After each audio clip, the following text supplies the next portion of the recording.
What is up, and welcome to another NAG interview session. And this time I'm speaking with a local developer. I wanted to say a group of local developers, but a local developer and his trusty sidekick, shall I say. Um, uh, Let me just restart that flip. I kind of like that. That was I good. wanted to say I wanted to say something witty, and then my mind completely skipped a blank there. Hi, and welcome to another NAG interview. And this time I'm talking to a local developer and his sidekick, a newly joined sidekick, shall I say, Obsessive Games. And it's a newly formed game company, which we'll talk about now, and a locally developed game that is going to have its Kickstarter campaign launch next week. And this is the story all about that. Let's get into it. How's it, guys? How are you doing? Hello. Hi. How you doing, man? We're doing okay, I think. Yeah, Please we're introduce doing okay. yourself. Please introduce yourself. Who are you? So I am Jannie, the owner of Obsessive Games, and this is Stan. Coincidentally, we both share the same surname, though we're not related, but that would be Prinsloo. So it's Stan Prinsloo and Jannie Prinsloo. Okay, so we'll just keep it on the names then. So you sent me an email a few days ago, and I was really keen to chat to you guys. Like I said in our little chat before the interview, I think it's always important to celebrate local developers, especially when it gets to a point when the game hits the market, or at least a point where people can play it. I think it's not an easy feat. I've got a few friends who do it, and yeah, well done, guys. So how did this all come about? I mean, tell me a little bit about this, and where did you start coding this game? All right, so we started coding with the game, or well, myself initially. I started coding the game 2 years ago. Sorry.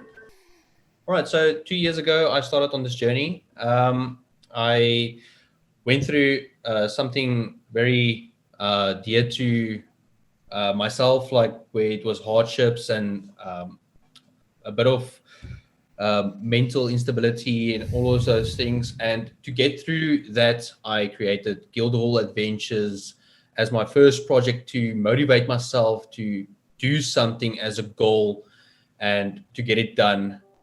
More of the story will also be told on the Kickstarter itself, but that's like a quick thing of everything. I like and love all games. World of Warcraft is one of my best games that I ever played. Diablo is also one of them, which is also inspiration to Guildhall Adventures. But Guildhall Adventures is offering so much more, where there's survival mechanics and gathering and just defending a whole town that you rebuilt on your own. Nice. Now, did you coded this thing from scratch yourself? I mean, how did that? Yes. How are you a developer, or are you just tinkering and this happened? So in my years of experience, I was only doing IT, but while I was doing IT, I actually was doing game development with a friend, where I started off with just tinkering around in Blender, making 3D models. And then I started also wondering, like, oh, but how does the code actually work? And then I picked up Unity, which is the engine that I'm using to create Guildhall Adventures. And with a lot of tutorials and a lot of hours later, I was able to code my own game. It was like a little ball that's just rolling across the screen and all of those things. And it escalated from there, where it became harder, more complex games, and so forth. Now, was the idea of Guildhall Adventures defined from the moment you started the game, or did you have a rough idea of kind of a period medieval, gay action game that you wanted to create? Did you have that planned at the beginning? No, in the beginning, it was actually how can I say? It was an idle clicker game in the beginning. So where you actually just had to click and gather word and all of those things. But then I was like, all right, but this is not catching even my own attention. Why would I create something that I don't want to, or that I won't enjoy? So I changed the whole idea. I started a game design document and started writing things that I would enjoy in a game, because a lot of people that play games, like, they know what needs in a game, what would be awesome to add to that game, or anything like that. Like, you would have an idea, but in the end of the day, I just wrote down what I would love to have in a game, and that's how I started off. And here we are, a few days away from your Kickstarter campaign, which you're kicking off on the 19th. Can you tell us a little bit more about that? All right, so the reason for me doing Kickstarter is to get funding to raise myself a full team, like my trusty sidekick over here as well. He's going to be the PR manager and marketing and all of those nice nitty-gritty things that I don't have to deal with at the end of the day. But alongside that, we would love to have like an artist, more developers, and a lot of things where I got the budget that I do need to get the game as good as I envisioned it to be.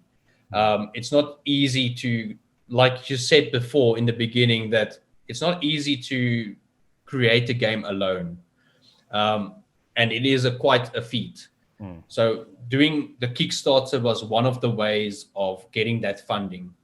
You know, I really envision this like, I don't know if you know the developer Concerned Ape.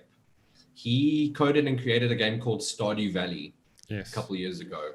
And Stardew Valley is made completely, entirely solo by this guy. From the sprite design, level design, the coding, the music, everything was made by this guy. And I think that, you know, what he did, you know, like, why can't we? You know, why can't we do that? But when I spoke to Jannie for the first time, you know, he said, man, he's got so much on his plate. He just doesn't know where to grab hold. He's got all these things that he needs to do. He's got this Kickstarter campaign that he's got to worry about. He's got all this stuff. And I said to him, why hurt yourself that way? Dude, let me climb on board. I don't even care about anything. Let me just help you. Let's get the stuff done. Let me handle all the social stuff. Let me handle the Kickstarter stuff. Let me help you with shooting video for you so that we can get a proper video up on Kickstarter. Let me help you with the editing. Let me help you get everything that we need to get the funding that you require to make this game as good as you possibly could. So I'm really looking forward to working with him further. I kind of like the story how you guys met. I mean, Jannie, you were stream hopping to kind of punt your game to everybody, right? Yeah. And I was stream hopping to sell my video editing services to streamers. And I get a DM from Jannie saying like, look, I see that you got these services that you're offering these people and no one's actually, you know, biting. How about, you know, you listen to my idea and see if you can help out. So, you know, that's how we met. Yeah. So what is the future plan? I mean, what is your goal for Kickstarter in terms of that amount that you're going after? And then what's happening after that? So the base goal of the Kickstarter is $50,000. That's the base goal. But there is stretch goals in the Kickstarter where you can go up to $220,000, which is the initial goal that we would want, because that would allow the game to have multiplayer and single player all released next year. Yeah, on launch day. On launch day. Because the thing is, like, then we can get extra developers to work on the project. We can get the composers to work. We can get the voice actors to come and do their thing. And also there would be level designers. All the team of Obsessive Games would be built up if the last stretch goal gets reached on Obsessive Games. Oh, well, on the Kickstarter. Yeah. So you've got a launch date set already next year, or is it just 2022 tentatively?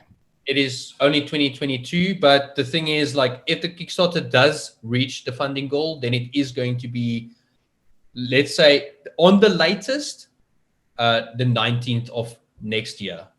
Okay. 19th of August. 19th of August next year. So about a year away. Year Right? from launch of the Kickstarter. Yes. Yeah. I mean, how much time do you need to actually complete this game from where it is now? I mean, I believe you got a demo. If I had to do it solo now, from where it is now until completion, and I had to add multiplayer on my own as well, I will have to add a whole thing where I have to get testers that would work for free and test all the code that I've been implementing, and it would probably take me another 3 years probably. Sure. But if I can get a team where I just have to focus on the code and 2 other people assisting me with rewriting the code, then it would be so much faster. So someone would be focusing on the visuals, someone would be focusing on the composing, The other one would answer, like Stan, he would be answering the community that has any questions about the Kickstarter or what the progress is, or anything like that. So what I plan to do is when the Kickstarter goes live every month, basically, or once every week, I want to maybe do like a live stream for the community that's been backing us. So I'll go on Discord and say, hey guys, we're doing a dev update stream. We want to keep you guys informed on what we're busy with, so that you know that what you invested in is not just, some pipe dream. We want to show you that we are passionate about this project, about this game. We want to make sure that you understand that we are working as hard as we possibly can with what resources we have. And basically just keep the community updated. Maybe build a roadmap so that people can expect, okay, by December this year, these new features have to be implemented. And come December that year, I want to be able to go on live stream and say, we've did it, guys. These are the things that have been implemented on. This is what's going on. Everyone who's got alpha access, we will want to launch alpha access at some point. Go and play the alpha game and see and give feedback and see how you enjoy it. Once beta releases, we want to get back to our streamer friends who's going to be streaming the demo for us on launch day, or on the Kickstarter launch day. Go back and play beta for us and maybe give it a little bit of a stream, not too long. Don't spoil the game, don't spoil the story, but just give us a little bit of feedback. And by this time next year, we want to be able to give one final dev stream and say, listen, guys, the time has come. Here's the game. Go enjoy it. Yeah. Awesome. So where can people find the Kickstarter campaign next week, and your Steam? Where can they find you? Steam account. Well, we will have the links all on, the links is already on Obsessive Games Facebook page. You can always search for it there. There's also... We'll have it in the description of this video, so we'll put those in then for you. Awesome, yeah. Cool. There's a lot that I can actually give, like the websites as well, where Awesome. You can find like direct links. I will be updating all of those websites when it goes live. Well, new links. I'll be doing that. You're focusing on. Oh, you will be doing that. There we go. Share the load, guys. Share the load. What is the website address? Let me just book my appointment by the beach. No, joking. As far as I know, it's Obsessive. What's it website? Obsessivegames.co.za. Okay, perfect. Pure local. You can see. Of course, man. Let's go. All right, let's do it. Let's do Yeah, it. Well, guys, best of luck with your Kickstarter campaign. I'm sure we'll be chatting quite a few more times in the coming months. In the near future. And so this video will be going out on the same day as the Kickstarter campaign goes out. So yeah, by this time, I will also have my hand on the game and be playing it. So I look forward to seeing what you guys have done so far. It looks great. Awesome stuff. Awesome. And if you want, we can show you a little bit of the demo that we've prepared. Oh, yes, indeed. If you've got that, let's do it. Please show me. All right. I'm going to share the screen now. And here we go.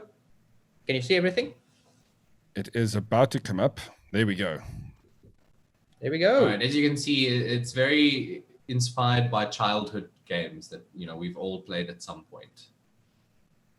Yeah. So like in the end of the day, you're going to have like a full skill setup and all of the things. You're going to see your level, the name that you put it in the beginning, but not for the demo, only for the main game. The main game that's going to come out. So you can see like there is spell functionality already. It does do damage. I will show a little bit forward. So once you go in, you can see actually a little bit how the world looks. Goes on, tells you what there is. Nice. And then you go and you'll talk to your first NPC, which is Victor. And you will say like, hey, Obsessive Games, you were looking for me? Yes, I am. Could you gather some 10 logs for the trees? So like it's showing that I can do the gathering and so forth. Basic fetch quest that you're starting with. Open up your inventory. You will see there's two kind of inventories. It's not like a normal game that you would find where there's two inventories, because this one actually has a gathering inventory as well. Yeah, so where you basically equip your gathering and your gathering tools like your axe, your pickaxe, and your hoe for farming. Yeah, so I'm going to put in my wooden axe because I do actually want to gather logs now, because if you open the quest journal, you will see there is logs for the lumberyard that is needed there, and you need to harvest 10 logs. So we're just going to harvest that quickly. As you can see, there's no axe in his hand, but don't ask any questions. There's Still early days. Don't worry, we forgive Still these. early days. This is not a final game, guys. No, not at all. So as But you the can see, functionality it is is now 1 out of 2, and I have harvested the 10 logs. So I'm just going to hand it in, and I say like, hey, dude, I have the logs, and then a new quest arrives. So he's asking where was he, and he's just like, you wanted logs for the lumberyard, right? So we saw it in the beginning. We're going to say, all right, I'll get on it. And then the next quest is repair the lumberyard, and you need to yet again harvest 10 logs, and then what is your main objective in this game? Protect the village. So the main objective in the game is you're going to have your own town, because in the demo you will see the tragic events that actually happens with the story, because there's going to be a very in-depth story, and you're going to have to defend your town against onslaught of monsters continuously attacking your town. So after 30 minutes or an hour, a wave of monsters will come to your town to attack it. While you are doing the quest line, finding out why you have these powers, why are you considered a hero? Yeah, why are you considered a hero? So as you can see now, I just had enough logs. It is busy with the time, but what you can do, you can now repair the building as well. You can assist with the repairs. So this is basically also a feature that would be happening, like when you have your walls on your town and the monsters are attacking, if you have enough resources by you, you can stand and repair that wall while monsters are still attacking, and your towers are mowing them down one by one by one. So for context, you can really think about this game as kind of like an amalgamation of your classic Diablo, but also Clash of Clans, but also 7 Days to Die, where you've got this town that you have to rebuild, protect. You've got the storyline that you're following as this hero, and you've got all the gathering and the building and the crafting of weapons. You've got rare loot, you've got legendary loot, you've got boss fights, you've got monster hordes that just come out of nowhere and start raiding your town. And all of that, you're gonna be seeing some snippets of gameplay from all of those types of things in the Kickstarter campaign video, actually. Nice. Well, I honestly can't wait to get tucked into this thing. It looks like it could be a hell of a lot of fun. So we will be able to play the demo on Thursday next week, right? Will it be available on Steam?